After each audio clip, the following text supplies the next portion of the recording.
Hi. Hello. It's Kristen from the Island Free Library on Block Island. I don't look like I'm working. Am I working? Maybe I'm working. There I am. Maybe I'm working. Welcome to Frankenstein Tea, a daily program of short stories for adult listeners. I'm gonna have a sip of my tea. I don't know if anybody's having tea out there. On Block Island, it's a totally tea kind of day. Well, not totally. It's not cold, but it's a little wet. It's damp. But it's certainly not cold. It's actually quite warm.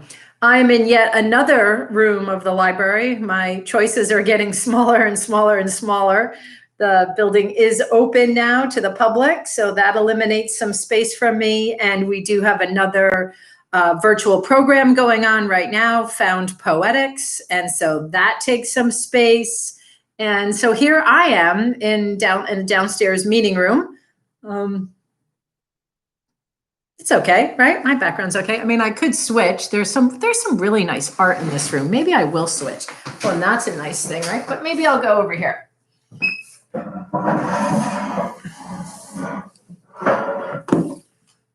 How's that? That's a little better, right? A little bit of at least some art. Maybe that nice bookcase. Yeah, that's not a bad, right? Okay. I'll go this way. There you go. So this is a short story program for adult listeners, and a chance for us to check in with each other and stay connected. And I am here with a short story for today. Another sip of my tea. It's like I said, it's damp, and I am a little chilly, although it is not chilly out. I'm going to read a Penelope Lively story today from a collection called The Purple Swamp Hen and Other Stories.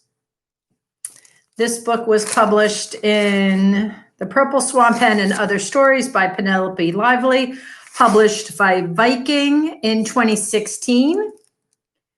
And I'm going to read something that I haven't read totally through. Hold on, I'm going to silence my machine first. I don't like it when you hear those updates. I haven't totally read through this story. I think it goes in an okay direction. We'll see. I'm not really sure. But there's my dad. Hi, Dad. How'd you like that bread baking yesterday, Dad?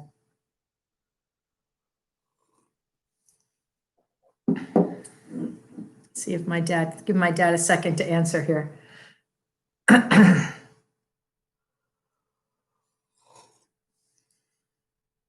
It was good, wasn't it?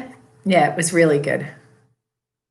Come next week, Dad. So my father attended the launch of a new library program, Library and Senior Advisory Committee program called In Our Kitchens. And we Zoomed from my neighbor, Island resident Pat Doyle's kitchen. She made some bread right during the Zoom meeting and sort of talked about bread making and how she did it, why she did it and why she likes this recipe, and answered some questions about it. And we had a good time. And, as we all know, it's a way for us to stay connected as COVID continues to, I don't want to say rule our lives, although sometimes it feels like it is ruling our lives, but continues to have a presence in our lives. So we continue with this program, Frankenstein Tea. We launched In Our Kitchens yesterday. That happens again next week, then takes a week off for Thanksgiving week, and then has 3 Wednesdays right in a row. I think it's like 2nd, 9, and 16. Is that how they go? In December. And they're going to be great. They're these great like Zoom programs, and they're in people's kitchens, and they're going to be really fun. And we did a really good one yesterday, and it was great that you came, Dad. That was fun for me. And did you make that bread? Boy, she made it seem easy. She whipped up that batter in 3 minutes. Dough. She whipped up that dough in 3 minutes, didn't knead it, let it rise, ripped it in half, put it in baking tins, let it rise again, and then baked it. And 45 minutes. And as she says, 80 cents later, you get a loaf of bread, 2 loaves of bread. Seems doable. I don't know if I can do it. She took that bowl right out of my hands, right, Dad? She said, now anybody can do this and everybody can do this. You know, she repeated that. And then she gave me the bowl to stir and she no, Kristen, that's not how you stir. So maybe not everybody can do it. My father says he's buying the right flour right now. Great. That's great, Dad. So that was what? She suggested Bob's Red Mill Stone Ground whole wheat flour. Yeah, fun. But she also likes that King Arthur flour, which my father and I know is a favorite in our house, in our family. All right, so let me read a story. So this is Penelope Lively from the Purple Swamp Pen and Other Stories. I'm going to read The Row, R-O-W, The Row. My tea is good. We're sorted down to tea that I don't like at the library. Well, some of them I like, but my favorite ones are gone. And this is lemon, and I don't always go for lemon, but boy, it's delicious. Could be my new favorite. Okay, Penelope Lively, The Row. They had a row, a long drawn out, well-nurtured Sunday row. It began in the kitchen over breakfast, a slow simmer coming to the boil, and then it flamed further up in the bedroom, she making the bed, he looking for a clean shirt. It subsided, sank to embers, but then downstairs, later, they blew on these and up it came again nicely, flaring here and there every few minutes, words muttered, spat out, hurled from room to room. You always, don't tell me you, and another thing. She couldn't think why she was married to him. What had possessed her? A world is full of men, men of every size, shape, persuasion, clever men, funny men, charming, potentially devoted men, men who would put the rubbish out without being asked, men who would fix a dripping tap, ravishingly handsome men who would send you weak at the knees, calm, authoritative men you could rely on in a crisis, men destined to become prime minister who would attribute all their achievements to one's support and sacrifice, men who would forego anything in order to foster one's own glittering career, men who didn't sing out of tune in the shower, men who picked up their socks, men who cooked and washed up after. Some of the men she had missed out on gleamed at her, almost perceptible, a smile of invitation, conspiratorial glances. All those, any of those, and she had him. It is called pair bonding. Animals do it. It is a universal compulsion to shack up with someone else, something else. Birds do it. Bees do it. Even educated fleas do it. We do it, for better or for worse. Oh, big laugh. That ironic choice. Shuntered out by goofy vicar at our wedding, glasses slipping down his nose all the time, and then he'd hunch them up, and my new shoes were killing me. Big mistake, those Manalos. 200 quid and never worn again. Pair bonding is for reproductive purposes in animals. We just do it for the sake of it, many of us. We ourselves have not reproduced, David and I. We are not even considering reproducing at the moment. And right now, the reproductive act is out of the question. Yuck. You shack up at the time of life when everyone else is shacking up. So, inevitably, you shack up with one of those in sight and available at the particular moment, instead of the myriad others that are not. Human pair bonding is about as considered as deliberate as the pair bonding of seagulls or termites or whatever. Actually, termites breed in colonies, don't they? So not appropriate. equivalent of Mormons or some Oriental harem. But point being that pair bonding, shacking up, is essentially driven by circumstance. She considered her own circumstances back then. She had probably known about 80 to 100 men right around the right age.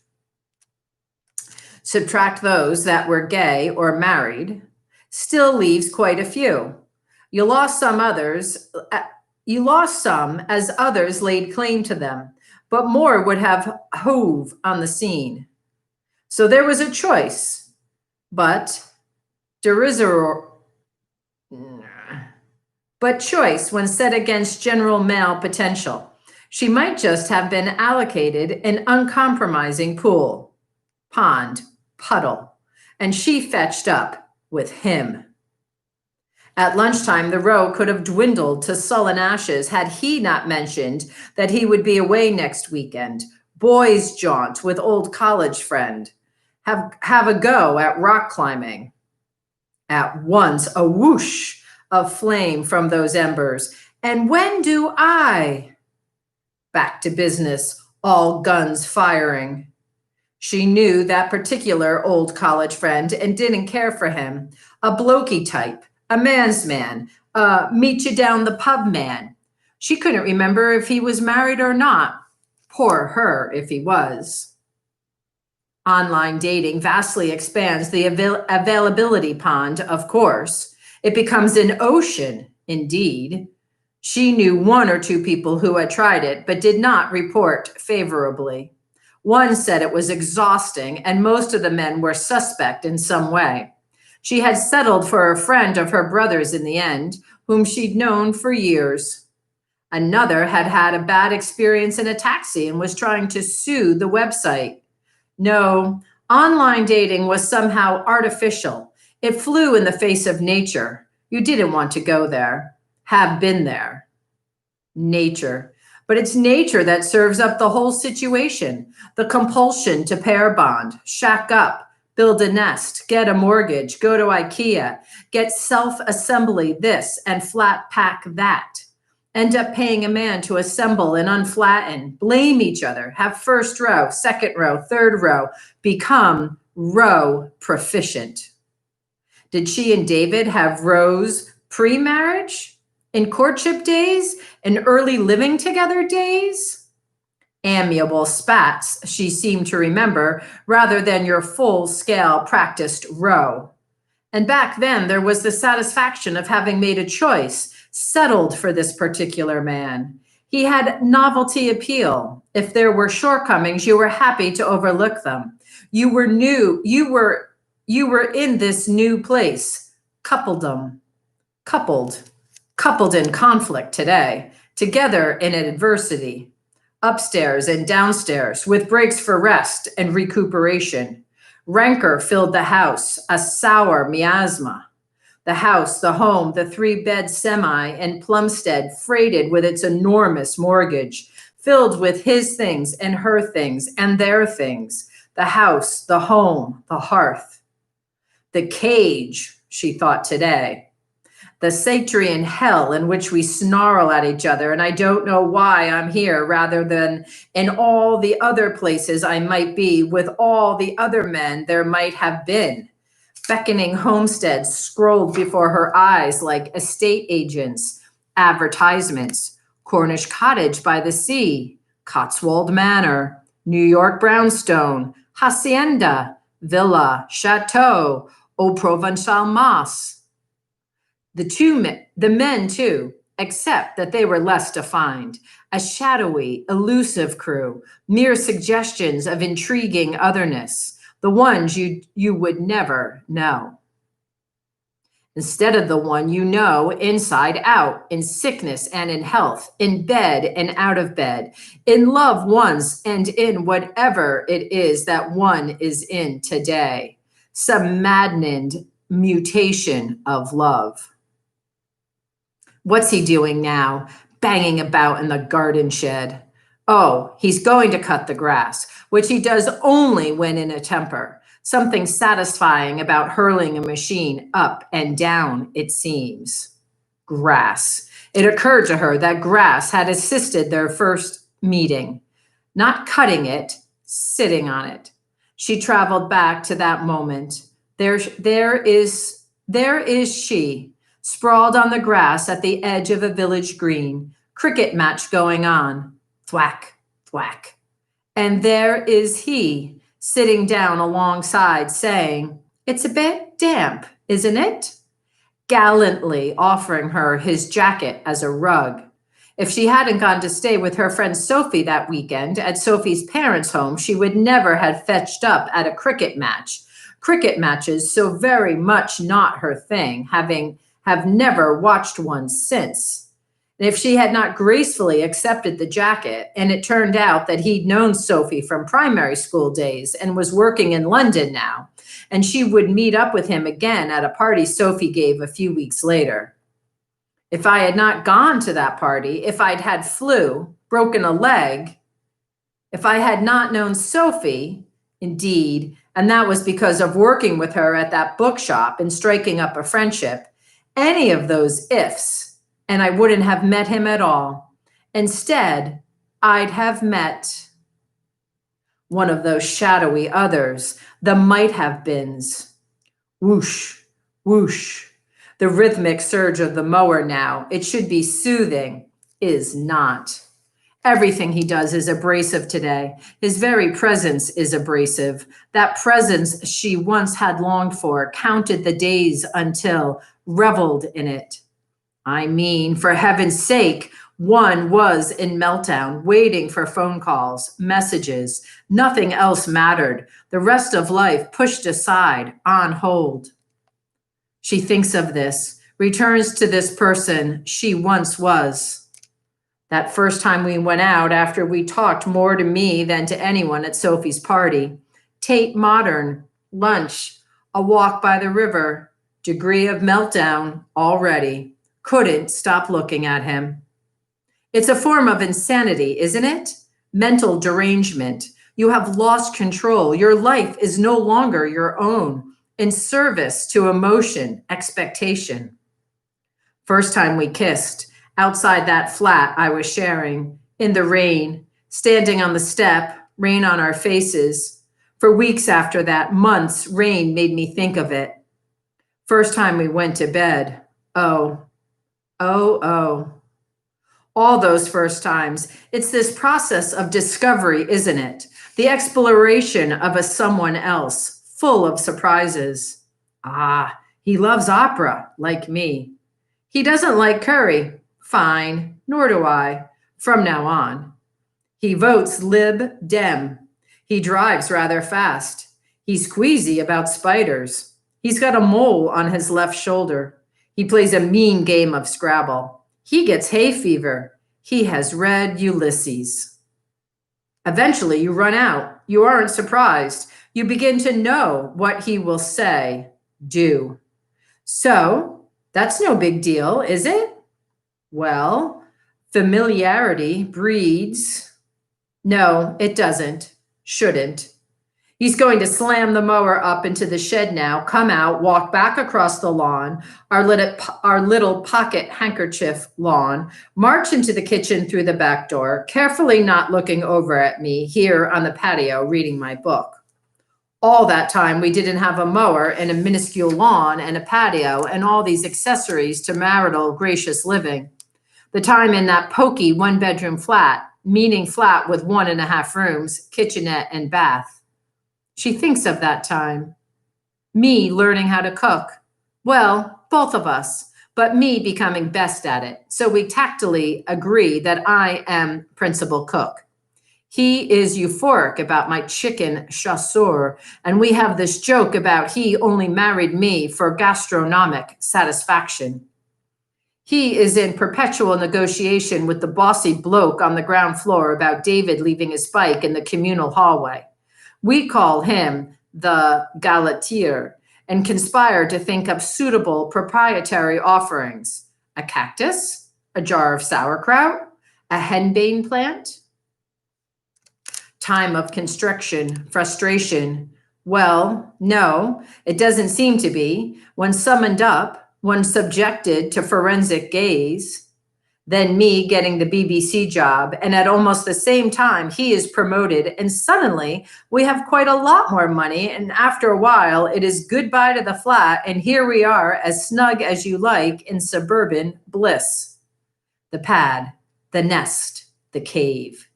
Sound of kettle being filled from the kitchen. He is making himself tea. She unfurled that whole length of time, from the cricket match till February this year when the purchase was completed and they owned a house and a mortgage, the marriage officially consummated. She homed in on specific points for further inspection. Our wedding, and never mind the goofy vicar and my stupid shoes, there was that moment looking at each other when he put the ring on my finger. When we did that walk by the sea and he said, "Come on, quick." Has anyone else ever made love on a June morning in a hidden away grassy bowl beside the Underhill Walk at Lyme Regis? When we drove back from seeing my parents down the M1 through the night, the new Carmen CD on full blast, singing along. When we had that weekend in Bruges and saw those paintings through exactly the same eyes, aesthetic empathy. When I broke my toe and he did everything for us both. When we climbed Skiddaw and hugged each other at the top of the world.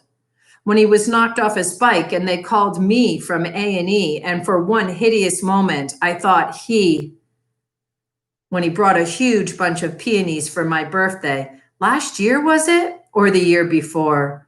Oh, he'll remember. But I can't ask him. We're having a row. It occurred to her that he too had all this in his head, every moment of it, but differently skewed. His view, not hers. And that was interesting in itself. All those moments twice preserved. How different were they? Could you come together, unpick each, and identify where you saw the same and where you didn't? Plump out a memory, as it were, give it for each a further dimension? That's the thing, isn't it? She thought. You're so bound up with someone else that you share time itself. You have whole chunks of time in common.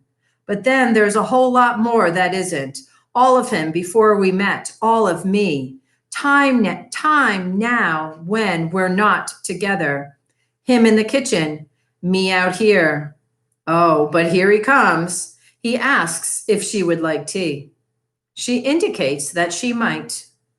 You are no longer just you, she thinks. You are you and him. Not entirely, oh no, but a whole slice of you is that. I am the me who goes to work every day, is there, working, is maybe with a friend for lunch, maybe goes out on my own of an evening. And there is the me who is doing what he does, living here, eating, talking, reading, watching the telly, going to bed. She accepts a mug of tea. And this is the most provocative situation, is it not? He invites abuse, manipulation, tyranny, subjection.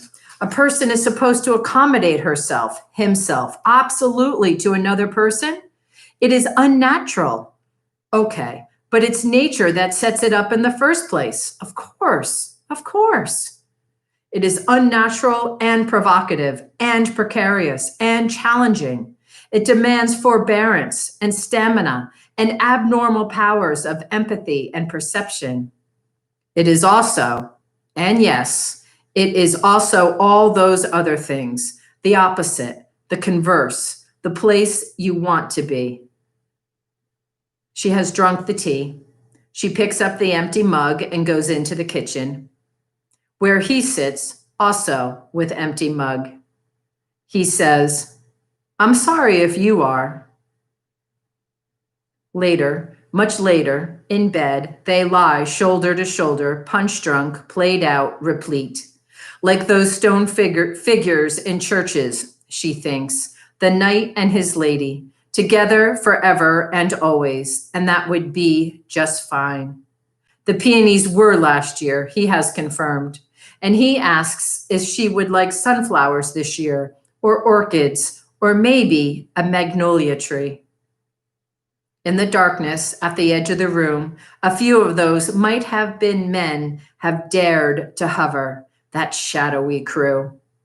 You'll be lucky, she tells them. Get lost.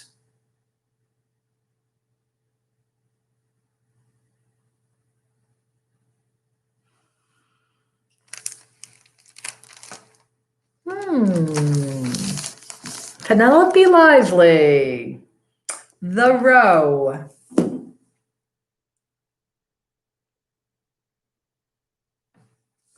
We had some tea with the author today, huh? That was fun. Tea with the author or her character, the husband. All of us had tea, right?